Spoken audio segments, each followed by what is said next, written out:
আসসালামু আলাইকুম আরহামতুল্লাহি ওবারাকাতুহ। সম্মানিত দর্শক মণ্ডলী, আপনারা অনেকেই একটি ভুলের মধ্যে আছেন যে কারো যদি গোসল ফরজ হয়, অর্থাৎ রাত্রে সহবাস করেছে বা কোনো মেয়ে লোক সে ঋতুবতী হয়েছে, এ অবস্থায় কোনো কাজ করতে পারবে কি পারবে না। সম্মানিত দর্শক মণ্ডলী, জেনে থাকবেন যে এ অবস্থায় সব কাজই করতে পারবে, তবে ইচ্ছাকৃতভাবে গোসলকে বিলম্ব করা এটি উচিত নয়।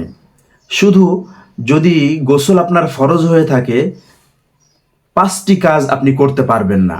1 নাম্বার, মসজিদে প্রবেশ করতে পারবেন না। 2 নাম্বার, তাওয়াফ করতে পারবেন না। 3 নাম্বার, কোরআনুল কারিমের তেলাওয়াত করতে পারবেন না। 4 নাম্বার, কোরআনুল কারিমকে স্পর্শ করতে পারবে না এবং নামাজ পড়তে পারবে না। নামাজ পড়তে পারবে না, মসজিদে ঢুকতে পারবে না, তেলাওয়াত করতে পারবে না, তাওয়াফ করতে পারবে না, কোরআনুল কারীম স্পর্শ করতে পারবে না। এই কাজগুলো শুধু করতে পারবে না, বাকি সকল কাজ সে করতে পারবে, কোনো সমস্যা নেই।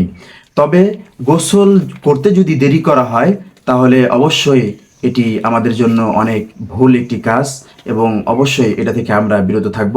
যত তাড়াতাড়ি পারি গোসল করে নেওয়া, এটাই আমাদের জন্য ভালো হবে। আসসালামু আলাইকুম ওয়া রাহমাতুল্লাহি ওয়া বারাকাতুহু।